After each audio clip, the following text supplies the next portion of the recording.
You're talking about young adults. The Pathfinder Club is for 10 to 15-year-olds. How can you say that having a Pathfinder Club is going to help people when you get to young adults? Well, it does. That's just the way it is. I guess if there's a Pathfinder Club in your local church, when a kid's growing up, somehow he feels the church cares about them, and so when he gets to be a young adult, he or she thinks, well, this is a caring church, and even though I'm no longer in Pathfinder Club, I know the church cares about me, so I'll be more involved. Local church youth ministries. Churches that have no youth ministries, no youth Sabbath schools, no youth groups meeting have a lower retention rate than churches that do. Even if you have a very boring youth ministry, at least you have a youth ministry, and studies show that more young people will stay with the Lord when they get to be older. Having youth rallies, making sure that your young people can attend area-wide youth rallies, conference camps, such as Camp Ida Haven. Make sure your young people can go to these camps. It makes a big difference. Other options, and these aren't going to cost us too much money, learning their names. You might say, well, I don't have any more children, my children are all grown up, but yet when you learn the names of the children in your church, it makes a really big difference.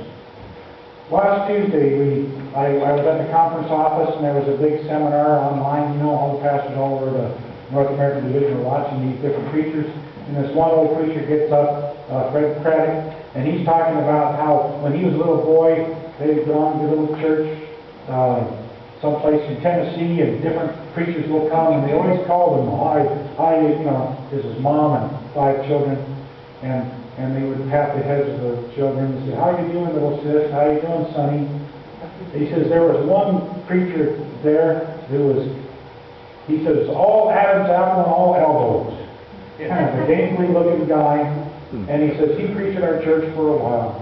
And he says, I remember when we were leaving the church on Sunday, when he says, hello, how you doing, Mr. Craddock? And then he started talking to the children. He says, how you doing, Fred? And he says, Fred made a lot more difference than this Sunday.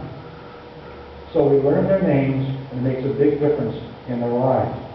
Offering meaningful adult relationships is extremely important. I heard an interesting story one time. I think it happened in Wyoming.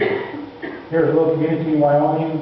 They were really concerned about the teenagers in their town. There's a high pregnancy rate. There was a lot of crime rate happening that they credited to the teenagers. And so they were sitting around the city council one day trying to figure out what to do. One old cowboy stands up and he says, what we need to do is maybe we just need to learn their names and get acquainted with them. Well, they had no better ideas, and so they decided to try that. And so I can just picture in this little dusty town of Wyoming, this old city councilman drives up in this floppy old pickup, drives up to the high school, and there's some kids sitting outside. He gets out and stomps off his cowboy boots and walks around and maybe sticks his boot up there on the back bumper and starts talking to kids. Hey, what's your name? What you doing? What you're planning to do? And they get acquainted with them. And other city council people begin to do that too. A year later, they began to study, and the teenage pregnancy rate in the town was down. The crime rate among teenagers was down, simply because adults were having meaningful relationships with their young people. And that is also true in our churches as we offer meaningful adult relationships with our kids. Integrate young people into church life.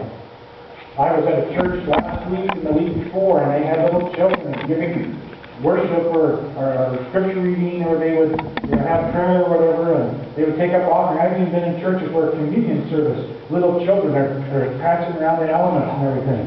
And these children feel very much a part of the church, and they don't want to leave it once they get to be older. Making sure your young people go on service trips, mission trips, that type of thing makes a big difference in their lives. And of course, offering Adventist education as we're able. Vacation Bible school. Okay, now what can families do as they are looking to spiritual nurture their young people? Studies indicate that family worship is one of the most important aspects that families can participate in keeping their children close to the Lord. Sitting down, reading a Bible story, My Bible Friends, or whatever it is, reading out of the Sabbath school papers to them or something on a daily basis, how you read and pray with them, have family worships, talk about how God guides in their lives, makes a real big difference. coming to church together. Mom and dad come to church with their little ones makes a big difference. Only mom or only dad comes with little ones makes it also a difference, not as much as both of them coming. Mom and dad dropping the kids off at the sidewalk and letting them run in for their services, it makes a difference, but this, again, not quite as much. But as families come to church together, that'll have the greatest positive benefit to the young people. Shared service, where you take your young people with you to raise somebody's yard or visit somebody, encourage somebody, that type of thing. Happy marriages. Whoa!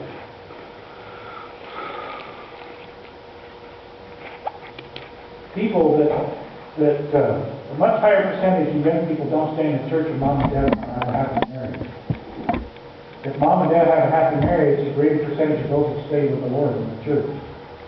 In fact, I began to think that maybe we train youth pastors at our colleges, we need to train them in how to offer marriage seminars, how to offer marriage counseling, how to help the parents be able to have good marriages, because that will make an extreme big difference to retaining the young people for the Lord. And of course we have the conference, Idaho Conference. What can conference do?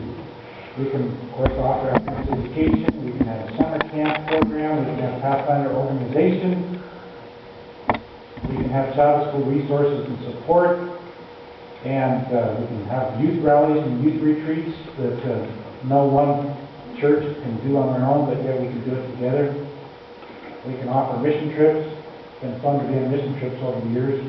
Went to Arizona this spring. The year before we went to Chile. The year before that we went to Arizona. The year before that we went to Peru and Mexico, the Dominican Republic, and all over the place taking young people. And it makes a tremendous difference in the lives of these young people.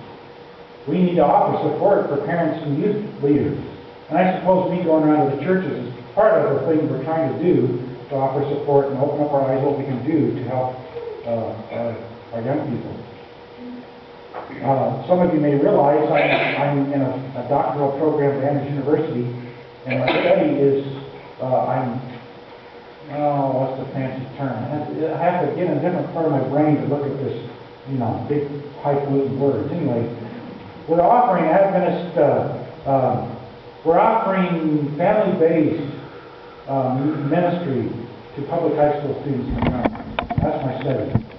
And started that study before I ever had an inkling that I'd be teaching at Gen State Adventist Academy. I thought, here we have the 70% of our young people in conference. What are we doing for them? What can we do to help the parents be able to spiritually nurture them, since we're not getting the spiritual nurture at school, generally speaking?